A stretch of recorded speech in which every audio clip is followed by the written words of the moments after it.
তাঁদের কথা শুনেই বাসবানন্দজির মুখ পাংশুবর্ণ হয়ে গেল। বললেন, জ্যোতিষশাস্ত্রে আছে শেয়াল লাভদা বাম ভাগে চ, কিন্তু ডান দিকে সর্ব অকল্যাণকারিণী। আমি তাকে বললাম, এসব কথা আপনি বিশ্বাস করেন নাকি? মা নর্মদাকে স্মরণ করে এগিয়ে চলুন তো। নর্মদা তটে জ্যোতিষশাস্ত্র আর খনার বচন অচল। মা নর্মদা যা করবেন তাই ঘটবে।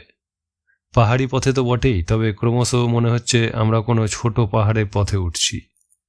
কিছু পরে পাথরে ঠক্কর খেতে খেতে যেন নিচের দিকে নামছি। সমগ্র পাহাড়ি রাস্তাটা বনে ঢাকা, কত যে ঝোপঝাড় তার ইয়ত্তা নাই। এইভাবে প্রায় 1.5 ঘন্টা হাঁটার পর বেলা প্রায় 8:30 নাগাদ গোড়া গ্রামে বা গোড়াঘাটে এসে পৌঁছে গেলাম। আকাশে এখন সূর্যদেব স্পষ্ট দেখতে পাচ্ছি। নর্মদার ধারাও চোখে দেখতে পাচ্ছি। নর্মদার ধারে সারি সারি অনেক বেল ও পিপ্পল গাছ। পিপ্পলাদ আশ্রম থেকে গোড়াঘাট মাত্র 1 মাইল, কিন্তু এই 1 মাইল এগিয়ে আসতে আমাদের 1.5 ঘন্টা সময় লাগলো। আরও মিনিট 10 হাঁটবার পরে আমাদের চোখে পড়ল কিছু দূরে বহু পাথর ফেলে রাস্তা বানানোর উদ্যোগ চলছে। নানা স্থান হতে পাথর এনে ডাঁই করে স্থানে স্থানে রাখা হয়েছে। সেখানে অনেক পাহাড়ি কুলির ভিড়। নাঙ্গা বাবা বললেন, রাজ্য সরকার লক্ষ লক্ষ টাকা খরচ করে নাদদ থেকে নর্মদা তটে এই রাস্তা বানাচ্ছেন। রাস্তা শেষ হলে হয়তো একদিন এই রাস্তা দিয়ে মোটর ট্যাক্সি যাতায়াত করবে, লোকের বসতিও বাড়বে। এই সময় সন্ন্যাসীরা নাঙ্গা বাবাকে বললেন, আপনার বৈদিক ষষ্ঠী বচন পাঠ শুনেই আমরা তাড়াতাড়ি বেরিয়ে পড়েছিলাম। স্নান এবং প্রাতকৃত্যাদি হয়নি। এখানে একটি বাঁধানো ঘাট দেখছি। যদি অনুমতি দেন তাহলে এখানে আমরা স্নানাদি কাজ সেরে নিই। নাঙ্গা বাবা মত দিতেই তাঁরা ঝটপট ঝুলি গাঁঠেরি রেখে দিয়েই ছুটলেন কাজ সারতে। আমি তাঁর কাছে থাকলাম। তিনি উত্তর তটের দিকে তাকিয়ে আমাকে বলতে লাগলেন, উত্তর তটের ওই মহল্লার নাম বাগাড়িয়া। ওইখানে আদিত্যেশ্বর এবং কম্বলেশ্বর মহাদেবের মন্দির আছে। আদিত্যেশ্বর সূর্যের তপস্যা স্থল। আমি তাকে বললাম, উত্তর তট পরিক্রমার সময় আমি আদিত্যেশ্বর মন্দির দেখে এসেছি, তবে কম্বলেশ্বর মন্দিরে যাবার কোনো সুযোগ পাইনি, কারণ ওই সময় আদিত্যেশ্বর মন্দিরে একজন অসাধারণ গায়ক এসেছিলেন। তাঁর কণ্ঠসঙ্গীত যে কোনো গন্ধর্বকেও হার মানাবে। মীরাবাইয়ের ভজন তিনি এমন গাইতেন যে স্বয়ং মীরাও হয়তো অত সুন্দর গাইতে পারতেন না। যে কেউ তাঁর ভজন শুনলে তিনি তন্ময় হয়ে যেতে বাধ্য। আদিত্যেশ্বর মন্দির আরও এই কারণে আমার মনে অক্ষয় হয়ে থাকবে, ওইখানে দ্বিতীয়বারের জন্য আমরা মহাযোগী দিগম্বর করপাত্রীজির দর্শন পেয়েছিলাম। আমার কথা শুনেই তিনি কয়েক সেকেন্ড বিস্ময়ে তাকিয়ে রইলেন। তারপর আমার চিবুক ধরে চুমু খেয়ে ধপ করে বসে পড়লেন পাথরের উপর। তাঁর চোখ দিয়ে জল গড়াতে লাগল। কার্যকারণ কিছু বুঝলাম না। সাধুদের রহস্যময় আচরণ কেই বা বুঝতে পারে। আমি অপেক্ষা না করে সেই ফাঁকে চলে গেলাম ঘাটে স্নান করতে। কনকনে ঠান্ডা জলে কোনো মতে একটা ডুব দিয়েই উঠে এলাম তাড়াতাড়ি। ইতিমধ্যে দণ্ডী সন্ন্যাসীরাও স্নানান্তে উঠে এসে বেশভূষা করছেন। স্নান করে উঠে আসতেই শীতের জড়তা কেটে গেল। কৌপিন এঁটে আলখাল্লা গায়ে দিয়ে সবাই একসঙ্গে ধ্বনি দিলাম, হর নর্মদে, হর নর্মদে। আমাদের জয়ধ্বনি শুনেই নাঙ্গা বাবা চোখ খুললেন। সঙ্গে সঙ্গে উঠে দাঁড়িয়ে ঈষৎ অগ্নিকোণের পথ ধরে হাঁটতে লাগলেন। পথ বলছি বটে, কিন্তু প্রস্তরাকীর্ণ এবং জঙ্গলাকীর্ণ এই পথকে সঠিক অর্থে পথ বলা যায় না। শব্দে প্রকাশ করতে গিয়ে হাঁটা শব্দটা প্রয়োগ করছি বটে, আসলে আমরা হাঁটছি না, হোঁচট খেতে খেতে চলছি। প্রায় সকলেই ঠক্কর খাচ্ছি বারবার। বেলা 9:30 বাজতে যায়। নাঙ্গা বাবা বললেন, আপনারা ভালো করে লক্ষ্য করুন ঘাটের কাছের ওই পাহাড়টাকে। অনেক পুণ্যকামী ব্যক্তি সংস্কার বসে ওই পাহাড়ের চূড়ায় উঠে নর্মদায় ঝাঁপ দিয়ে দেহত্যাগ করে। তারা মনে প্রাণে বিশ্বাস করে এইভাবে নর্মদার জলে ঝাঁপ দিয়ে মরলে তাদের মুক্তি হবে। এই জন্য এই স্থানটাকে ভৈরব ঝাঁপ বলে। পূর্বে তো প্রতি বৎসরই 1-2 করে ঝাঁপ দিত, এখন আর সেরকম ঘটে বলে মনে হয় না। যাক, এখন আমাদের লক্ষ্য উলুক তীর্থ। এই গোড়াঘাট থেকে উলুক তীর্থ 4 মাইল। আঁকাবাঁকা ঘন জঙ্গলে ঢাকা এই পথের পাথরগুলো রাস্তার উপর এমনভাবে সেঁটে আছে যে মনে হচ্ছে কেউ বা কারা যেন লক্ষ লক্ষ ঊর্ধ্বমুখী শিবলিঙ্গ ঘনভাবে বসিয়ে তার উপর নানা ঝোপঝাড় বসিয়ে রাস্তাকে ঢেকে দিয়েছে। কাঁটা গাছও বহু, কিঞ্চিত অসাবধানে পা পড়লেই পায়ে মোচড় লাগছে, কখনো বা কাঁটা বিঁধে আমরা কম বেশি সকলেই উহু আহা করে আর্তনাদ করছি। আমাদের হাতের লাঠি বারবার ঝুপ ঝপ শব্দে কেবলই উঠছে এবং পড়ছে। ঝোপের নিচে যেখানে লতাগুল্ম কম, সোজাসুজি পাথরের উপর লাঠির ঘা লাগলেই ঠকাস ঠকাস শব্দ উঠছে। ক্রমশ জঙ্গল আরও গভীরতর হচ্ছে বলে মনে হচ্ছে। এতক্ষণ সূর্যকিরণ গাছপালার জঙ্গল ভেদ করে কখনো সোজাভাবে কখনো বা টেরছাভাবে এসে পড়ছিল, এবার তাও বন্ধ হল। অর্থাৎ ঘন সন্নিবিষ্ট এই ঘোর জঙ্গলে আর সূর্যকিরণ প্রবেশ করতে পারছে না। আমরা প্রায় গায়ে ঠেসাঠেসি করে হাঁটছি। আধ ঘন্টা এইভাবে হাঁটার পর আমরা দুটো পাশাপাশি পাহাড়ের মধ্যস্থল স্থিত একটা চট্টানে এসে পৌঁছলাম। জঙ্গল এখানটাতে একটু কম। এখানে দ্রুত হাঁটবার সুযোগ প্রকৃতি করে দিলেও আমাদের প্রত্যেকেরই পায়ে কোনো না কোনোভাবে চোট লেগেছে। 10-12 মিনিট বসে জিরিয়ে নেবার জন্য আমরা কতকগুলো গাছের তলায় বসলাম।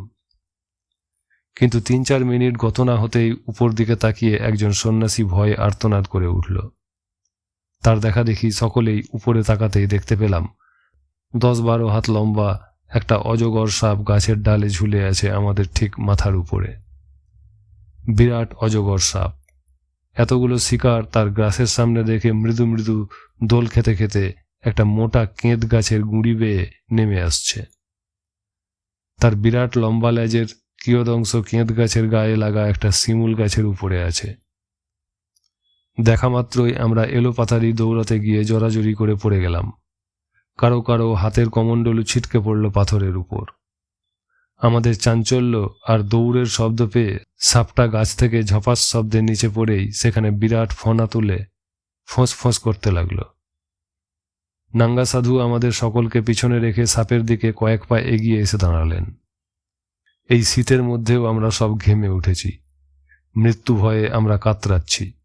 করুণ ও ক্ষীণ কণ্ঠে কোনো মতে আমাদের গলা থেকে ফিস ফিস করে বেরোচ্ছে, হর নর্মদে, হর নর্মদে।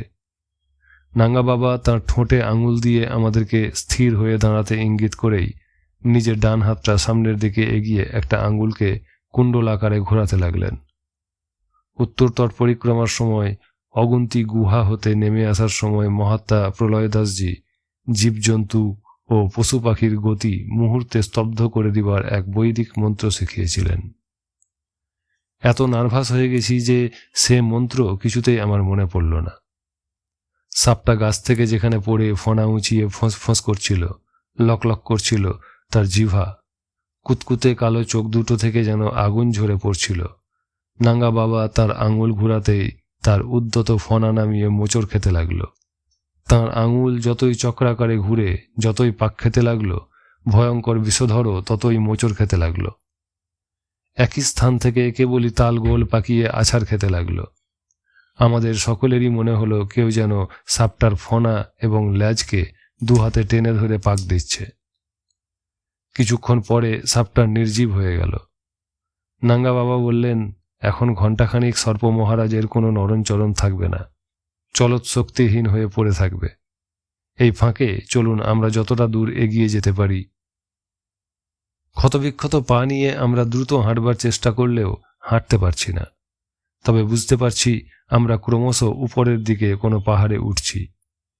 হিরণময়ানন্দজি হঠাৎ দাঁড়িয়ে নাঙ্গা সাধুকে নমো নারায়ণাই জানিয়ে মাথা নুইয়ে নুইয়ে বলতে লাগলেন, आप साथ में ना रहने से हम लोग अजगर का पेट में जरूर घुस जाता था, आपने हम लोग को बचाया। এই বলে বৃদ্ধ এমনভাবে হাত আর মাথা নাড়তে লাগলেন যে মনে হলো কমণ্ডলু, লাঠি এবং গাঁঠরি প্রভৃতি না থাকলে বুড়ো তার পা দুটো জড়িয়ে ধরে কৃতজ্ঞতা বসে নিশ্চয়ই মাথা ঠুকতেন। অন্যান্য দণ্ডী সন্ন্যাসীরাও গদগদ কণ্ঠে তাঁর কাছে কৃতজ্ঞতা জ্ঞাপন করলেন। তিনি বললেন, মা নর্মদায় আপনাদের রক্ষা করলেন। আমার এতে কোনো কেরামতি বা বাহাদুরি নেই। এখন পাহাড়ে উঠছি।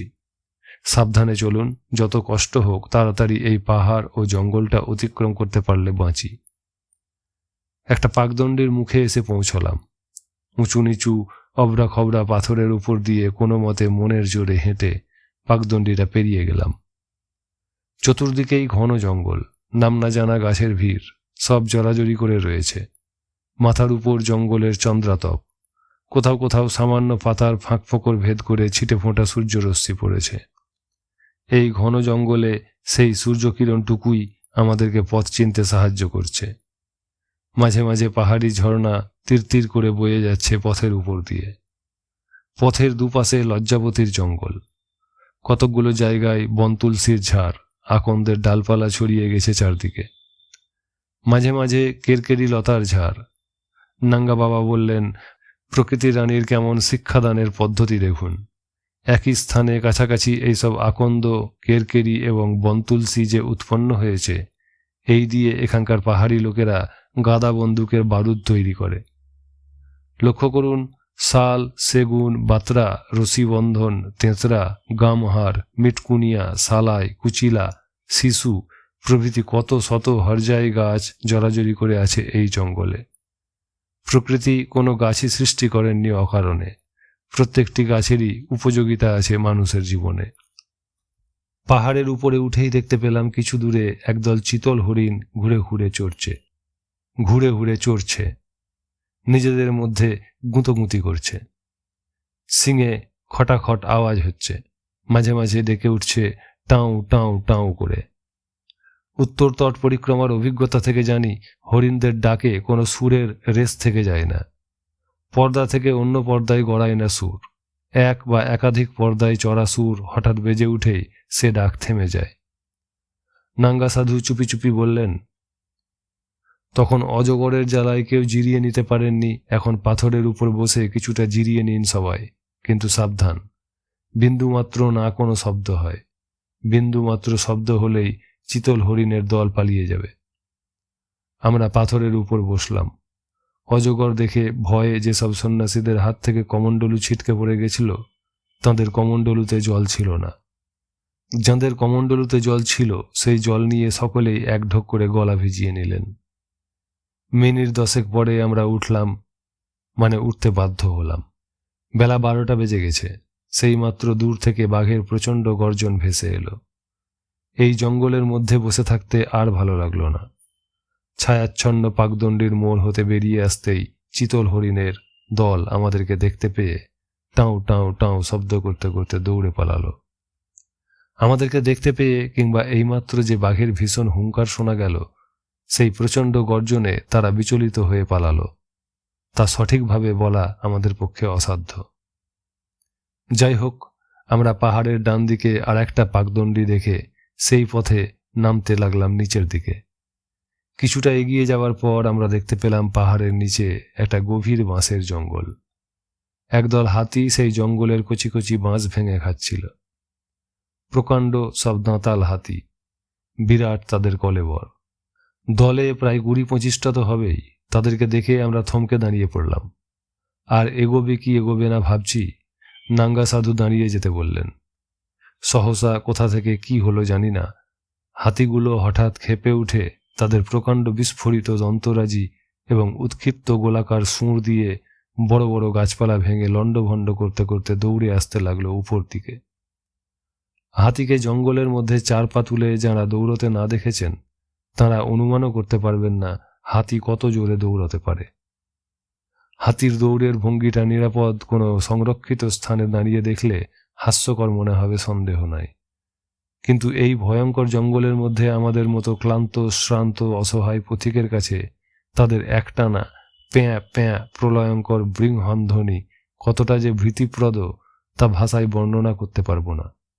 আমরা ভয়ে ভয়ে কাঁপতে কাঁপতে তীক্ষ্ণ দৃষ্টিতে তাদের দিকে তাকিয়েছিলাম, আর প্রতি মুহূর্তে আশা করছিলাম ক্রোধোন্মত্ত হাতির দল তাদের গতিপথ বদলাবে, বিস্তীর্ণ পাহাড়ের অন্য কোনো দিকে তারা হয়তো চলে যাবে। কিন্তু না, তারা আমরা যেখানে দাঁড়িয়েছিলাম সেই পথেই যে ছুটে আসছে। ভয়ে সকলের মুখ শুকিয়ে গেছে। বাসবানন্দজি কাঁপা কাঁপা গলায় বলল, বাঁশবনে হয়তো কোনো অজগর বা অন্য কোনো বিষধর নিশ্চয়ই দংশন করেছে কোনো হাতিকে। নাঙ্গা সাধুর নির্দেশে চলার পথ থেকে বেশ কতকটা নিচে নেমে প্রত্যেকেই এক একটা বড় বড় গাছের আড়ালে গিয়ে দাঁড়ালাম, কিন্তু তখনই আবার নূতন বিপত্তি দেখা দিল। ভয়ে গোঁ গোঁ করতে করতে হিরণময়ানন্দজি, বাসবানন্দজি এবং আমাদের রঞ্জনবাবু পড়ে গেল গাছের তলায় পাথরের উপরেই। নাঙ্গা সাধু বললেন, ওরা মূর্ছা গেছেন। আর মাত্র 200 গজ দূরেই ক্রুদ্ধ হাতির দল। তুমি মা নর্মদাকে স্মরণ করে মন্ত্রপাঠ করতে করতে হাতাজড়ি হাতির দলকে দেখতে থাকো। Make heist, make heist. আমি তৎক্ষণাৎ মরিয়া হয়ে আলখাল্লার পকেট হতে মহাত্মা কৃপানাথ প্রদত্ত করপুটিয়াটি বের করে মন্ত্রোচ্চারণ করতে লাগলাম, ভীত সন্ত্রস্ত হয়ে কাঁপা কাঁপা গলায়। আমি চোখ বন্ধ করে ফেলেছি। প্রতি মুহূর্তে আশঙ্কা করছি হাতির পদতলে দলিত পিষ্ট হয়ে একতাল মাংসপিণ্ডে পরিণত হলুম বলে। 2-3 মিনিট আমার জ্ঞান ছিল না। চকিতের জন্য দেখলাম মহাত্মা কৃপানাথ আমার যেন পাশে এসে দাঁড়িয়েছেন। চোখ খুলে দেখি কি আশ্চর্য, সেই মত্ত হস্তির দল স্তম্ভিত ও স্তব্ধ হয়ে দাঁড়িয়ে পড়েছে 2 পা ঊর্ধ্বে তুলে।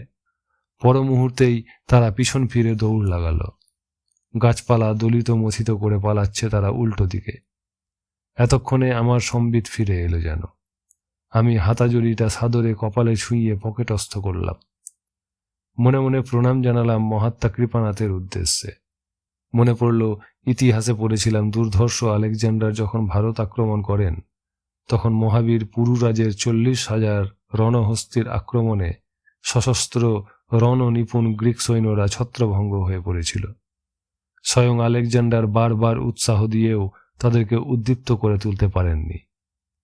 মদমত্ত মাতঙ্গের আক্রমণমুখী দৃপ্তভঙ্গি যে কি ভীষণ হয় তা আজ প্রত্যক্ষ করলাম। ভাগ্যিস আলেকজান্ডার এরকম হাতাজড়ি বা করপুটিয়া কোনো ভারতীয় যোগীর কাছ হতে করায়ত্ত করতে পারেননি। গাছের আড়াল থেকে একে একে সব সাধুরা বেরিয়ে এসে পথের মধ্যস্থলে আমার চারপাশে ঘিরে দাঁড়ালেন। নাঙ্গা সাধু কিন্তু তখনই সকলের আগ্রহ সত্ত্বেও যাত্রা করলেন না। তিনি সুচ্চগ্র দৃষ্টিতে বারবার নিচের দিকে তাকিয়ে বললেন, দূরে একটা তেঁতরা গাছের তলায় একটা মাদি হাতি দাঁড়িয়ে আছে, তার শরীর টলছে বলে মনে হচ্ছে। বোধহয় কোনো মারাত্মক আঘাত বা কোনো রোগের আক্রমণে সর্পদংশনেও হতে পারে ওই মাদি হাতিটার সর্বাঙ্গ বিপর্যস্ত হয়ে গেছে। তাঁর কথা শেষ হতে না হতেই আমরা দেখলাম হাতিটা আস্তে আস্তে বসে পড়ল। নাঙ্গা বাবা বললেন, এখনই ওর মরদ হাতি নিশ্চয়ই ওর সন্ধানে ওখানে ফিরে আসবে। এখন তার সম্মুখীন হওয়া আমাদের উচিত হবে না। কিছুক্ষণ এইখানেই আমাদের অপেক্ষা করা উচিত। তাঁর কথাই সত্য হল। মিনিট 5 দাঁড়িয়ে থাকার পরেই দেখতে পেলাম মদ্দা দাঁতাল হাতিটা তার কাছে ফিরে এসেছে। মাদি হাতিটা বারবার মাটি ছেড়ে উঠবার চেষ্টা করতে লাগলো, কিন্তু পারল না, কিছুতেই পারল না। কিছুক্ষণ তার শরীরের মাংসপেশিগুলো নড়ল, পাগুলোও একটু নড়ল, তারপর সব স্থির হয়ে গেল। দাঁতাল হাতিটা যেন বিশ্বাস করতে পারল না যে তার সঙ্গিনী মরে গেছে। সে মাদি হাতিটার চারপাশে ঘুরতে লাগলো বারবার, তার প্রকাণ্ড দাঁত দিয়ে ওকে উঠাবার দাঁড় করাবার চেষ্টা করতে লাগলো বারবার। তাতেও যখন সঙ্গিনী কথা বলল না, নড়ল না, চলল না, তখন সে এক আশ্চর্য কাণ্ড করল। তার প্রকাণ্ড লিঙ্গ উদ্ধত করে সে পিছন থেকে হস্তিনীর যোনি স্পর্শ করল। অনেক চেষ্টা করল সঙ্গিনীর ঘুম ভাঙাতে, বারবার চেষ্টা করতে লাগলো। এতেও যখন হস্তিনী সাড়া দিল না, তখন হঠাৎ যেন দাঁতাল হাতিটা খেপে গেল। খেপে গিয়ে দূর থেকে এক দৌড়ে এসে 2টো দাঁতি ঢুকিয়ে দিল সাইতা হস্তিনীর পেটে। নদ নদ শব্দ করে ভস আওয়াজে দুর্গন্ধ সমেত হাতির কয়েক মন নাড়িভুঁড়ি সব পাথরের উপর নেমে এলো। মদ্দা দাঁতাল হাতির অত বড় বড় দাঁতে পুরো পেটটাই ফেঁসে গেল মাদি হাতির। হাতি কেন এমন করলো তার সেই জান্তব্য বৃত্তির কারণ আমি ব্যাখ্যা করতে পারবো না। তখনও বুঝতে পারিনি, এখনও সে রহস্য অবদ্ধই রয়ে গেছে। কিন্তু আমরা সবাই দেখেছিলাম সে ওই রকমই করেছিল। ঘটনা পরম্পরায়, অভাবনীয়তায় ও বিভৎসতায় আমাদের সকলেরই বোধ বুদ্ধি ভোঁতা হয়ে গেছিল কিছুক্ষণের মতো। আমরা আরও 5-7 মিনিট পরে নাঙ্গা বাবার নির্দেশে যাত্রা শুরু করলাম। আমাদেরকে ওই পথ দিয়েই যেতে হবে। নীরবে হেঁটে মৃতা হস্তিনীর কাছাকাছি হতেই দেখতে পেলাম পাহাড়ি বাজ এবং শকুনরাও নেমে আসছে আকাশ থেকে। ওদের চোখে কিছুই অদেখা থাকে না। গভীর জঙ্গলের মধ্যে যেখানেই ওই ধরনের ঘটনা ঘটুক না, উপরের পাতার চন্দ্রাতপে যদি কিছুমাত্র ফাঁক থাকে তাহলে ওদের নজর এড়ায় না। হস্তিনীর মৃতদেহ অতিক্রম করে গিয়ে নাঙ্গা সাধু বললেন, বাঁশ বনে ঢুকে হাতির দল যখন বাঁশের ডগা ভেঙে খাচ্ছিল তখনই মহাবিষধর কোনো সাপ হস্তিনীকে দংশন করেছিল। তার রক্তে নীলাভ রং দেখে আমি নিশ্চিত হয়েছি মাদি হাতিটা সর্পদষ্ট হয়েই মারা গেল।